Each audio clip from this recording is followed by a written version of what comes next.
Assalamu alaikum, you're watching Views and News and I'm Faisal Rahman live from our Islamabad studios. Today we'll be talking about this ongoing tension between Iran and the United States of America, and as we all know that since the killing of the top Iranian general, things are very fluid in the Middle Eastern region.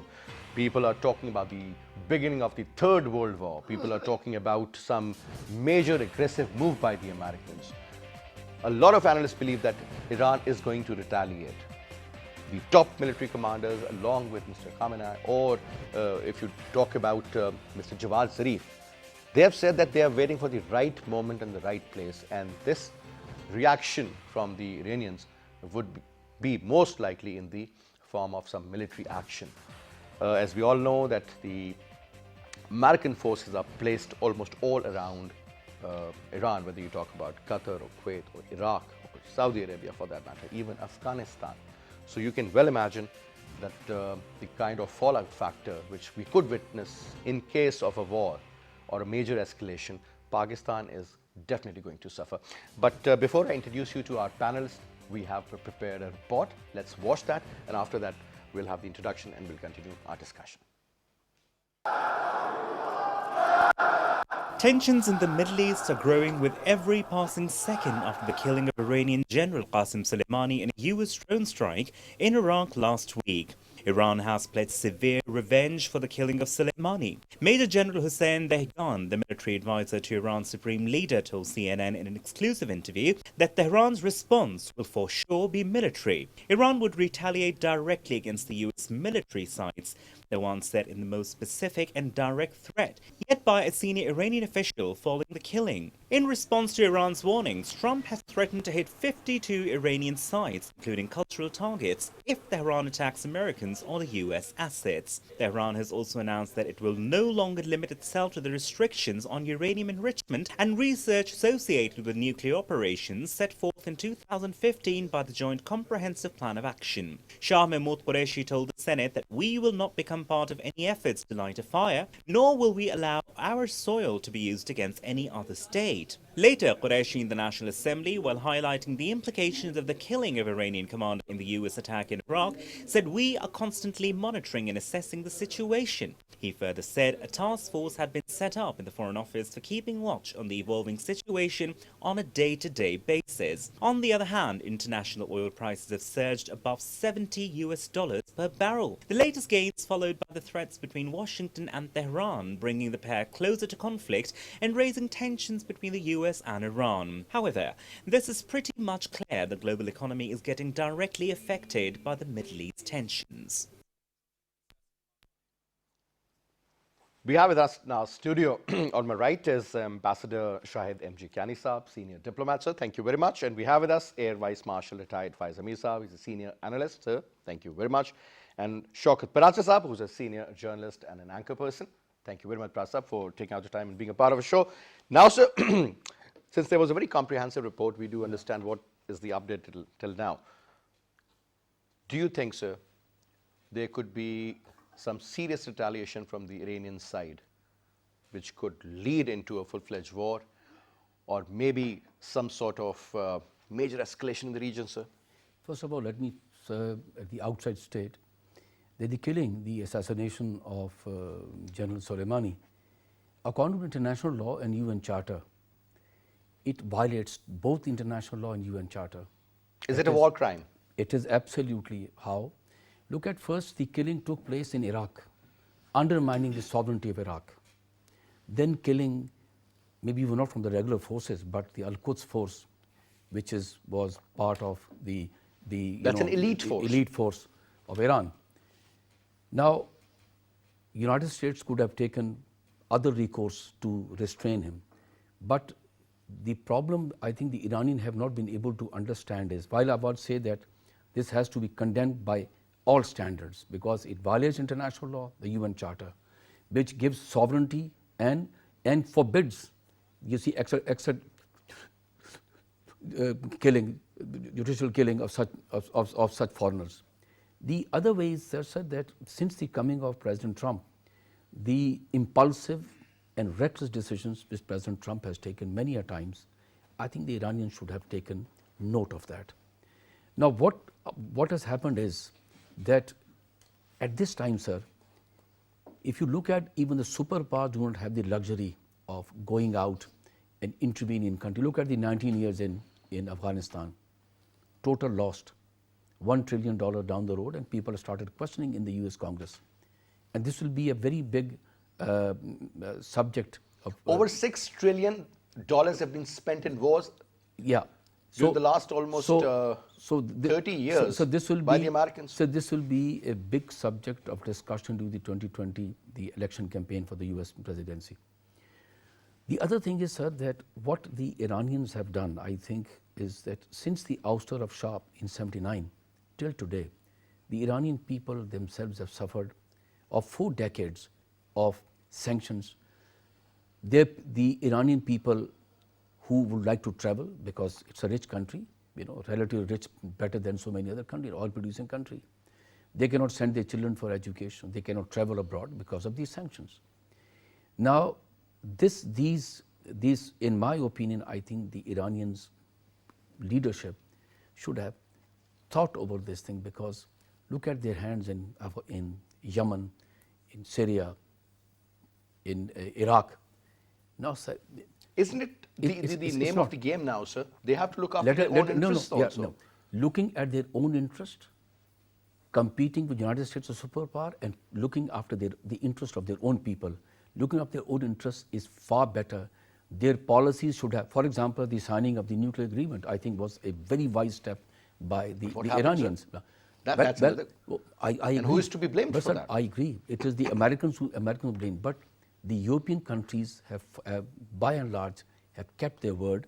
And my opinion is that the Iranians, while the United States has to be condemned by all standards, I think we should, as Pakistan government, should have also said that international law had to be upheld, and the UN Charter has to be upheld in such cases. I think this is extremely important. I'll give you an example. Look at what has been done in Kenya. The Turkish government took away the leader of the Kurds. The Israelis have done it in Argentina, the Adolf Eichmann. Look what happened in the Saudi consulate in Istanbul, in Turkey. All these violations of international law have taken place. And look at what Osama bin Laden in Pakistan, undermining the sovereignty of Pakistan. Sir, we cannot keep quiet. We need to raise a voice of that undermining international law, UN Charter is not acceptable. Definitely, that's a very serious point of view, sir, from a diplomat. Yes. But let's see the other side now, sir. As we heard in the report, sir, the oil is hovering around its highest level since 2016, sir. $70 a barrel. A lot of people believe that, look at the quantity of supply coming out from Saudi Arabia or other Gulf states passing through the Strait of Hormuz. If something happens, they predict that the oil prices could jump up to $150 a barrel, sir. And that is going to create a lot of fuss in the whole world, especially the European countries and the Far Eastern countries. This is something we all need to look into, sir. You have to see so many different accounts. But, sir, the kind of body language or the kind of tone which we are hearing from the Iranians now after the killing of the top general, they mean business. And if something happens, sir, we all know what would be the reaction of the Americans. They are just waiting for the moment, sir. He has threatened that they will hit their 52 cultural sites, including the religious sites also, by the way, sir. And we all do understand that the limit America can cross if something happens.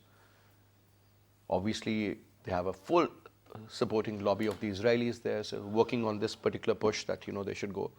Maybe some other country, a third non-state actor plays a dirty role. Anything can happen. So the situation is very fluid, very fragile. So. Well, if you talk of the various aspects of looking at the whole thing, you mentioned the surging oil prices. The oil prices have already jumped by 4.5% over the last few days. 3-4 days. So has the gold surged all over, and people are investing a lot in gold because safe haven. They think their stocks are not as safe as stocks of those companies that sell arms. Look at those three top companies, Lockheed Martin went up Martin went up, 5%. Northrop went up, and like other companies, their stocks have shot up. So American people, While the rest of those stocks were all in the red zone. So American people are looking at a investment bonanza in what is happening in the Middle East. But if you look at seriously, what happens in the oil market in USA? USA is not dependent upon the oil from Middle East or anywhere else. If the oil goes up, if the oil prices go up, US gets to sell its own shale gas. If the oil prices get dipped, the shale doesn't sell. So the promise of economic revival that's so much laid on many other things, but also on the selling of shale oil or shale gas will probably die down. So it is in the interest of the Americans that the Iraq, Iran, Middle East remains on fire, so that the shale keeps selling. That is one aspect of it. Second aspect is there was a news that General Soleimani was traveling to Iraq carrying a message from the Saudi Arabian monarchy. That's what the Prime Minister of Iraq has claimed. said, sir. So there were undercurrents of reconciliation, or undercurrents of, at least, if not reconciliation, slowing down the momentum. He was in Beirut also prior to that. Yeah. So Maybe a day earlier or something. So there was undercurrents of slowing down the tension process. Now, heightening the tension, whom does it help? It forces the Saudis once again to look towards America. It enables the Americans to sell their arms in the Strait and continue to keep the Middle East under pressure. So there are a number of all factors. these factors So technically these support factors, the American philosophy and their foreign policy. Now, if there's another way of looking at it, if you look at it, when they threaten Iran with 52 sites, there will not be only 52 sites, but like Iraq and like Afghanistan, Iran will provide a battleground, or as we call a firing range, for newly invented weapons. So probably this is what they have done in Afghanistan, this is what they've done in Iraq, Iraq. and this is what they're going to do in Iran as well. They're out of the space weapons, they're weapons fired from far off, precision weapons. So the American military industry needs a battleground once again to test Japanese their are weapons. not buying F-35s anymore, so there are a lot of issues. So there's not only one side to look at it, there are so many things. And if you look at... So what you're saying, sir, what I've understood, what I've gathered so far is that a warlike situation, or probably a war with Iran, suits the American interests, sir. It suits the American and it suits their prodigy in Israel, where you see both the top leaders, one under threat of impeachment, the other probably entering in the third elections and not getting a clear majority, numbers, yeah. and also threatened by the corruption cases against him in police. He very badly needs to be elected to stay out of jail. So there are forces, personal compulsions on both the leaders. And if you look at the history, 2015 they signed the JCPOA, a Joint Comprehensive Plan of Action on Nuclear Deal. 2018 he pulls out in May, and then there onwards there has been a constant escalation from the American side. You see the oil carriers being attacked. You see the US, the oil facilities Saudis being attacked. But what has triggered the latest one? There was a civilian American contractor that was killed last week, just before the end of the last year. And in retaliation to that, the Americans, they attacked 5 sites in Syria and in Iraq. Killing more than 2 dozen? More than 25 people and killing more than 50 people, injuring more than 50 people. And that is what triggered the protest against outside the American embassy in Iraq, in Baghdad. But sir, and taking out the top general, wasn't that a little too much? No, I'm saying, let's look at the build-up of the entire thing. So the American forces or the leadership has been building this up to this particular day. Now, when they protest outside the American embassy, it just reminds Americans of the 1979, the takeover of the Iranian embassy, the US embassy in Iran. So they come back with a very massive retaliation, probably underestimating the reaction by the other side. Reaction by the Iranian nation now. Iranian nation, yeah. That's important. Now, Pracha Saab, if you look at the feeling of the Iranian people, sir, the only thing which we hear on TV, which I understand, is death to America, Murdabad, death to America. Whether it's a 16-year-old or it's a 60-year-old, sir, whether it's a man or a woman. People are united, and actually a lot of analysts do believe that one thing which is pretty good for the Iranians and the Iraqis is that at least this incident, it has united them again. Now, sir, looking at this fragile situation out there, sir, and since you also very closely follow the Foreign Office here, and then there was a long speech of our Foreign Minister yesterday in the Parliament. Now, sir, role of Pakistan, we have decided that we'll remain neutral. But sir, under those circumstances, do you think we will be able to remain neutral, sir? Well, it has never been said in terms of neutral. We said we will not be part of any war. You know? So, yesterday when Foreign Minister was speaking in the National Assembly, in the Senate, Foreign Minister made a very interesting comment. He was talking of the implications if something happens. And when he was talking of Yemen, he said there has been a series of attacks from Yemen towards Saudi Arabia, which is our ally. This was said by Prime Minister himself. So, the fears in Pakistan and the role of Pakistan will be determined on the basis of fears in Pakistan is, first of all, our own interest. Where lies the Pakistan's interest?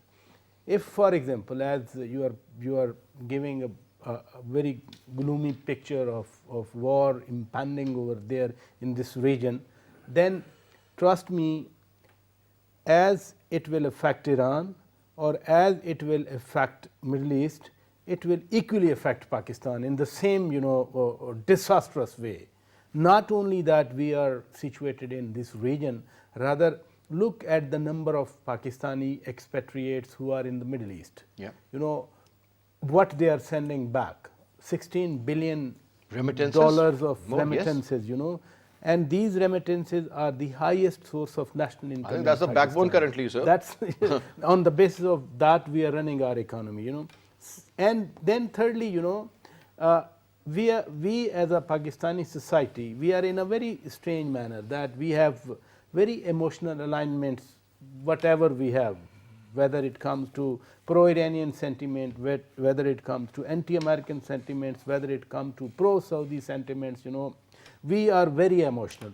For God save, you know, forgive me to say this, that if there is a war and full-fledged war, then our own internal, you know, divisions will surface once again, which we cannot afford, you know. So, when Foreign Minister said, and Pakistani leadership altogether is saying, whether military or political, that there should be an effort to end this crisis, to avert war. And that's exactly what Saudi Arabia has said from the very first day. They have also asked for restraint to both the sides. And secondly, the Saudi statement very categorically stated that the world should intervene, world should make efforts to avert war in this region in the Middle East. The world should make efforts for ensuring security of this of Middle Eastern region. Last night you have seen the statement by President Macron, Chancellor Merkel, and Prime Minister Johnson. They did not talk of President Trump, but what Trump talked about General Qasem Soleimani, they have used the same language. So alignment is already there. That's exactly what my point is. Alignment is already there. They are not talking of Trump. They are not saying that we will support Trump, but they are talking with the same language, with the same terminology, with the same connotation about General Qasem Soleimani. When these lines are drawn, then who feels encouraged? President Trump. There is internal strife over there. He is facing impeachment, which is very likely to be defeated, you know, because of the low democratic representation in the Senate. But President Trump has to seek his re-election, his nomination for the next term. And before this crisis, he was feeling, his nomination was feeling threatened, because there is a tradition that the sitting president continues, but even Republicans were not happy with him. But the way he is asserting now, here comes, you talked about the emotions or the unity or cohesion of the Iranian leadership, but I must feel and I must say that here comes their wisdom, that they should proceed with wisdom, not with emotions. They should look around, you know. They have hoisted the red flag, sir, and you know what that red flag means. Then they are talking about taking revenge, sir, from top to bottom. I mean, I've never heard irresponsible statements coming out from the Iranian leadership, sir. Neither Mr. Jawad Zarif nor Mr. Rouhani, the president, or the supreme leader for that matter.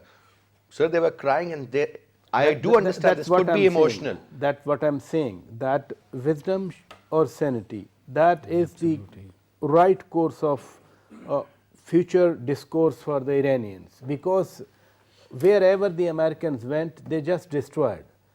People say that there is that a we have seen during the last 30, 40 years. People sir. give an example that Vietnam is there, that the Americans retreated, and even Bernie Sanders was talking that 59,000 Americans got killed.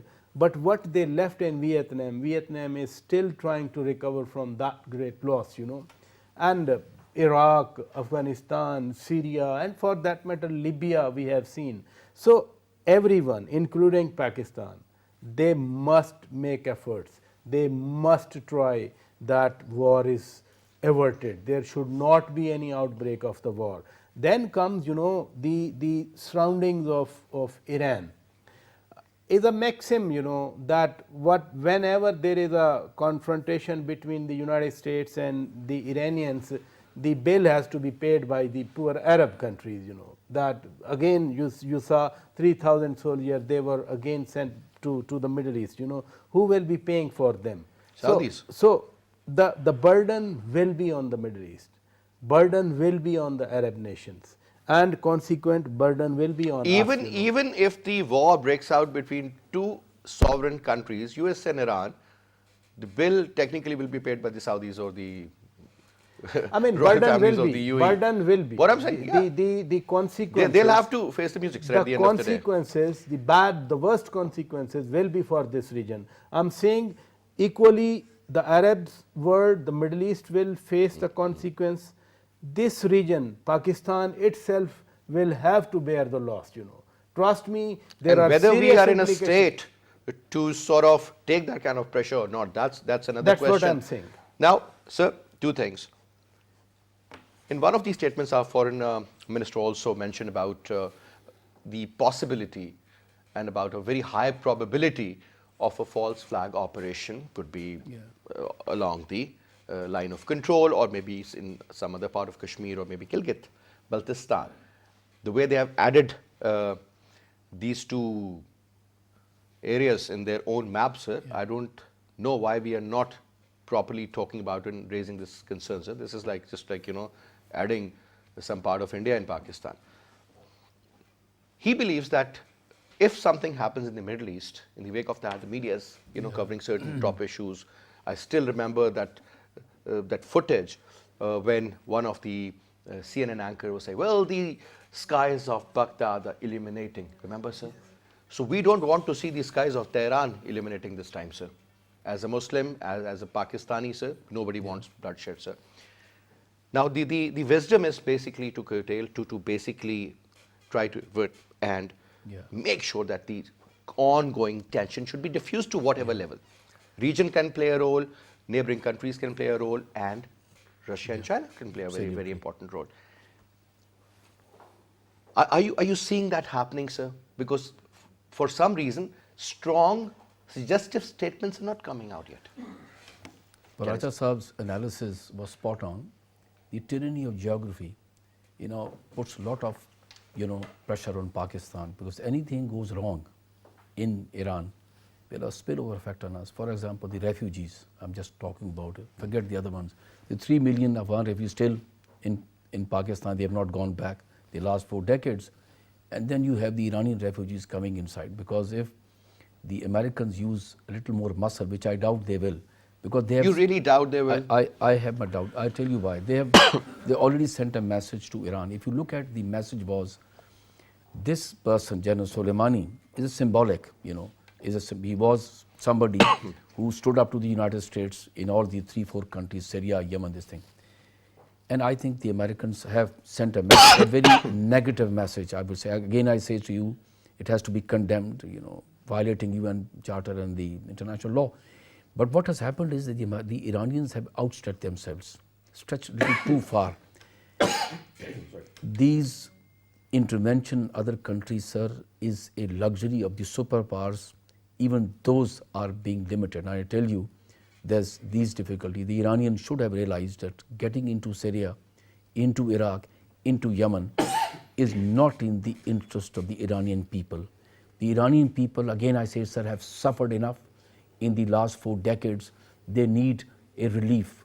And the relief, and look at these, the 40 people, the innocent people who died. Now, more people died because of the stampede inside, because that is fanaticism, sir. Rationality should have served.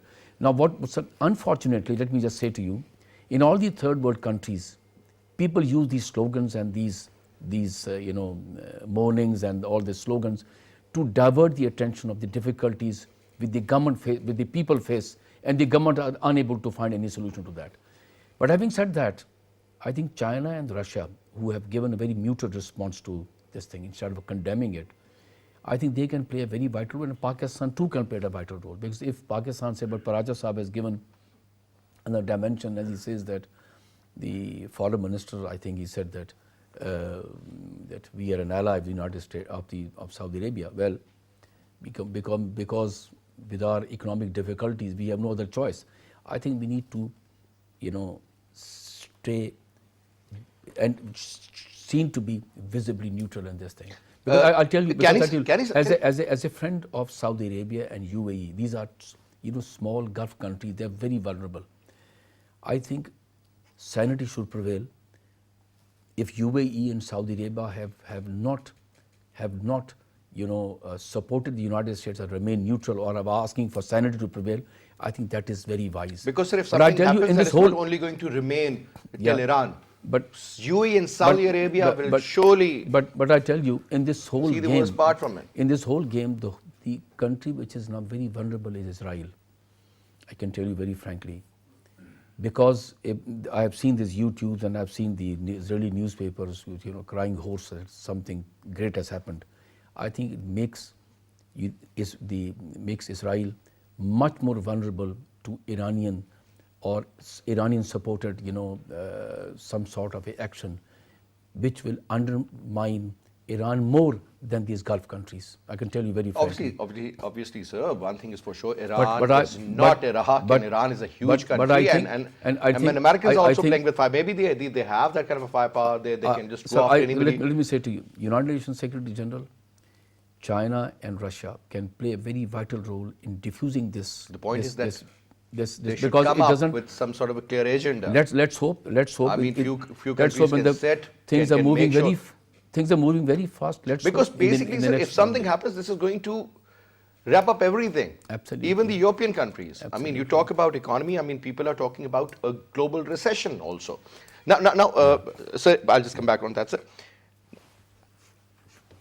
Talking about the border issues, sir, obviously, if there is a war, which we are experiencing since the Soviets invaded Afghanistan, sir, on our western border. We used to be allies, now things are different. There's a lot of hostility taking place there.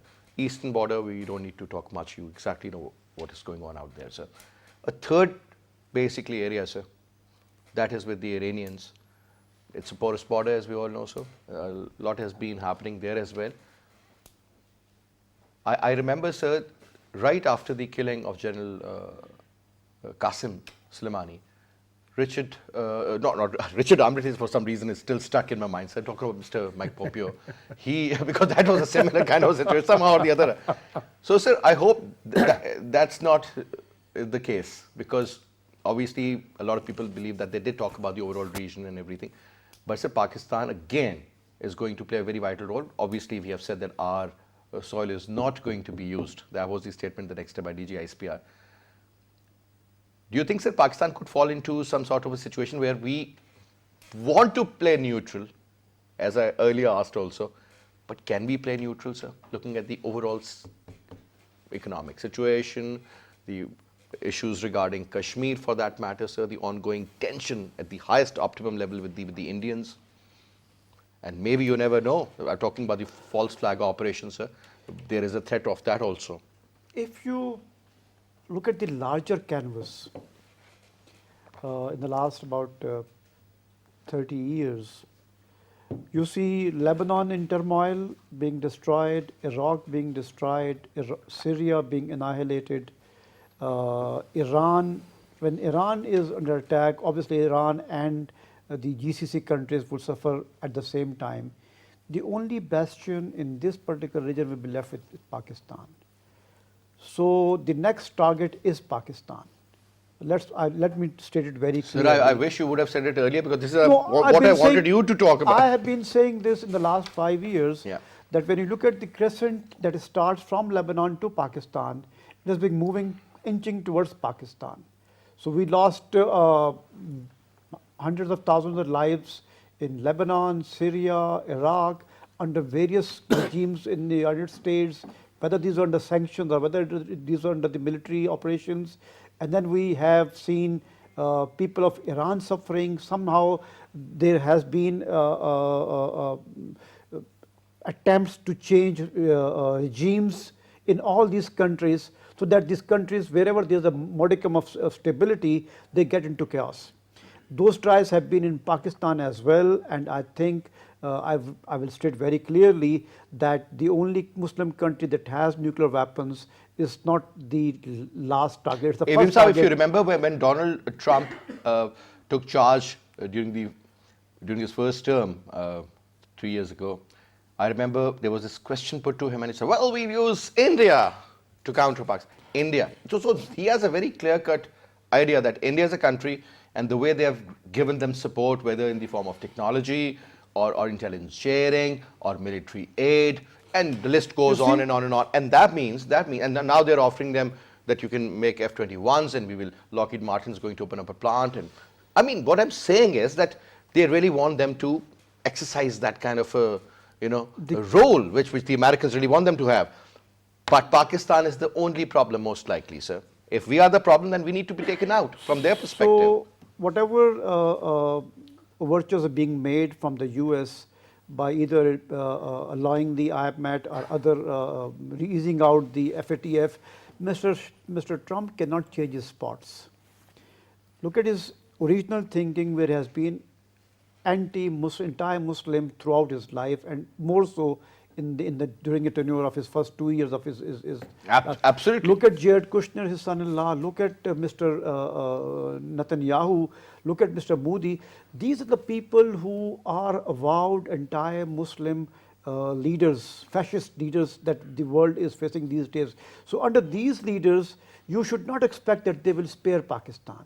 There have been attempts on Pakistan, and there will be probably more severe attempts if Iran is taken out. And when Iran goes out fighting. If it goes out fighting, they won't give another. If they go out fighting, it means Saudi Arabia is neutralized in any way. So the Saudi oil industry goes down in any way. So if the Saudi oil industry goes down, then who benefits out of it? The economic benefits go to the United States. The military benefits, the security benefits, they go to Israel, to Israel and to India. So there's a larger game that is brewing in this region for the last so many years, and that probably one should not lose sight of under small developments, that we have not been put on the grey list, on the black list in the FATF, and we have been allowed the IMF, and we've been allowed these things. These are minor lollipops that are being doled out to us, but the larger game is still hanging out there, and that is coming towards us. So another question before I move on to Raja Sahib. For example, if there is a chaos-like situation in Iran, obviously the dirty role of the Indians would definitely start in Balochistan. Today even there was a bomb blast in Quetta, so unfortunately 2 precious lives were lost. 14, 15 people got injured, including children. Now what I'm saying is, sir, that the vulnerability then is going to get exposed, sir. Pakistan is a vulnerable country, sir. There is a threat on the western border. There is a threat on the eastern border, especially from the Indians, the way they have deployed their forces, the way they have brought in their latest missiles and everything all along the LOC. And we have heard that they have cut fences, so that means they really want to penetrate inside the Pakistani side. That could lead to another war-like situation with the two nuclear rivals will be, head on head, one on one, like two bulls ready to fight. On the other side, sir, if there is chaos in the Middle East, that means that then the wrap-up situation is going to be there, sir, for the Americans. So, as mentioned earlier, if this anything goes wrong in the present scenario in Iran and Saudi Arabia, then definitely there is a sizable community, not only Shias but Sunnis as well, who will probably come out on streets in favor of Iran. If there will be demonstrations. There have been demonstrations after Soleimani's assassination in Iraq. So there would be unrest in Pakistan, and that unrest could lead to graver consequences, I would say, that could encourage our enemies on both sides. Now, another aspect to look at the Iranian conflagration is that world would forget Afghanistan. Americans would get to keep their troops for indefinite period in Afghanistan. So the Afghanistan negotiations probably would not be so much important for the Trump administration, because they would be looking at the Iranian side. So there is a whole lot of new mix up. And let me again tell you, what is the actually war in Iraq? In Iraq, the Iraqi government Pro-American and pro-Iran. So that conflict is still going on. It is the war of influence in Iraq. Who gets to retain influence on the Iraqi oil fields, and who gets to retain influence on the Iraqi government? And the Americans are not leaving anytime soon from Iraq, right? No, the recent parliamentary resolution was vague. They asked their government to ask the US to pull their troops, not setting any dates or not setting any conditions. So that is the dilemma in the At least they've said something, sir. Dilemma in Iraqi government is that the Iraqi government wants the United States to stay there to provide them security, but they also cannot lose. Provide them security and keep feeding them with dollars. That's another problem. This is exactly what is happening in Afghanistan. They are also forced to keep their close allied status with Iran. So there's a dilemma in Iraq, and the dilemma is who gets to keep influence in Iraq. And that dilemma would continue to extend towards Pakistan if there's a misadventure in Iran. All right. Prasad, Iran has been declared a no-go zone for a lot of foreigners, especially from USA, whosoever wants to visit. So practically people do understand. Even Croatians, they have placed their forces in Kuwait. They took them out from Iraq because they believe that there could be some sort of an attack, maybe on the United forces there. Now, I hope nothing happens. But the kind of response I'm saying, sir, for example, people believe, when I say people, means that the analysts and the writers and the authors, whomever you read, that there are certain targets which the Iranians have in mind just in case of a conflict in Afghanistan. Then you have certain targets in Iraq. So Iraq is also very vulnerable at the moment, sir. And then you have certain number of targets where Iran can hit in the Middle Eastern countries also. Now, you are over here talking about a full-fledged, and earlier because you raised an important, very, very, very important point, and that was about if something happens, so forget about the countries taking decisions. What if a non-state actor plays a very dirty role? ISIS, if you remember, sir, was one of the victims, I would say, of General, because he went after them, eliminated them. Non-state actors can play a role, sir. Let's suppose if there's a Scud kind of a thing fired upon any base, let's suppose Bagram or somewhere, sir, and they've immediately within 2 minutes connected with Iran the way they connected when the Saudi oil facility came under attack. I mean, people still believe that the attack took place from the northern side, so you never know, anything can happen. And as far as the cost is concerned, earlier you mentioned just pull in Saudi Arabia and then, you know, everything is taken care of. So you see, when you talk of non-state actors, and then you gave an example that how these are manipulated. The important thing is the manipulation. that who manipulates for what purpose. Otherwise, an attack,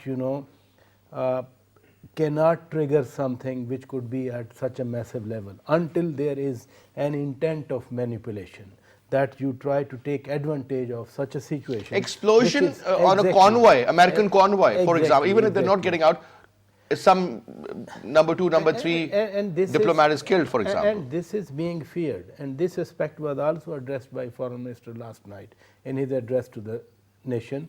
I was thinking maybe the Foreign Minister should not talk like this, that if any official is killed or any officer is attacked, like this. But that's why I'm saying that all nations, including Iran's, because this time the United States took an action.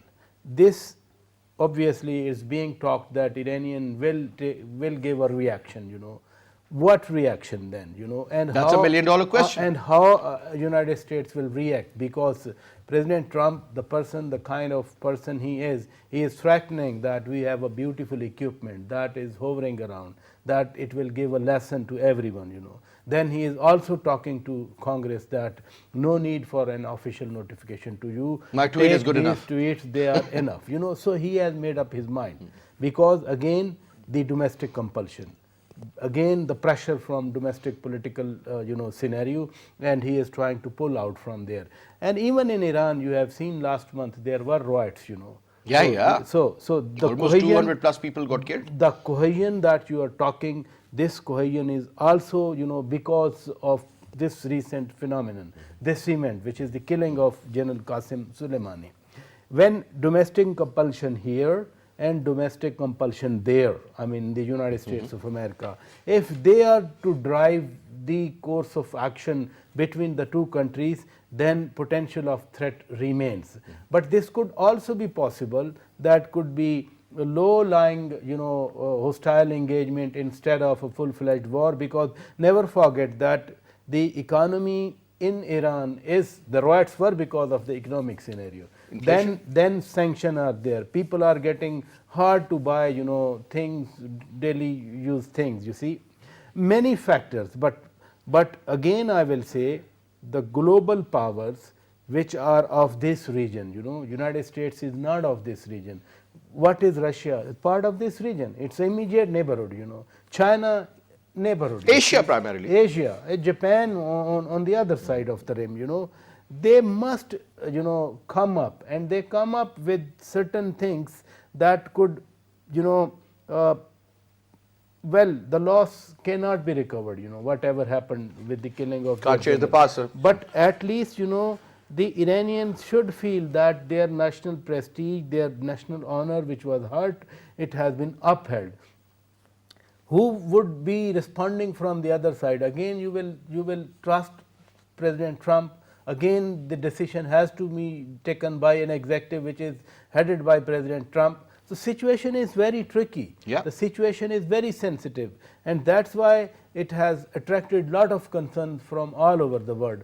But still, it can be averted. It's not the case, You remember, yes, last night Jawad Zarif was talking or hinting of 290 figure, Yeah. that their the jet, plane was the commercial plane the Americans had shot. Exactly. So the fear that Air Marshal Saab was talking of their embassy being taken over, or the threat of such a repeat of something, Or that maybe some happened hijacking or something of that sort. You never know. You see, so to minimize all the threat which is at a high level, there is no doubt. I mean, you are talking of the flag, still a controversy, because someone said that every 10th of Muharram they raise this flag.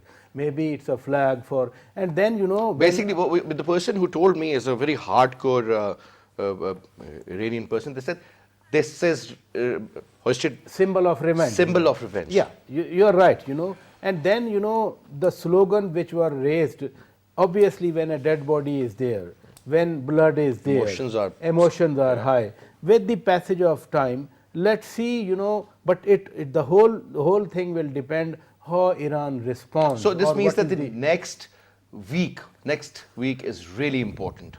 I think very, very important. Very, very important. Very, very and I think this is the time when the global powers should sit together, join their heads, and come up with some positive solution. But sir, Thank you very much. I'll have to, because I was just told, so we totally I running out of just want to say one word. I Quick, hope, sir, kindly. I hope reason rationality overcomes this slogan mongering and fanaticism. It doesn't help the Iranian people. It doesn't help the United States people.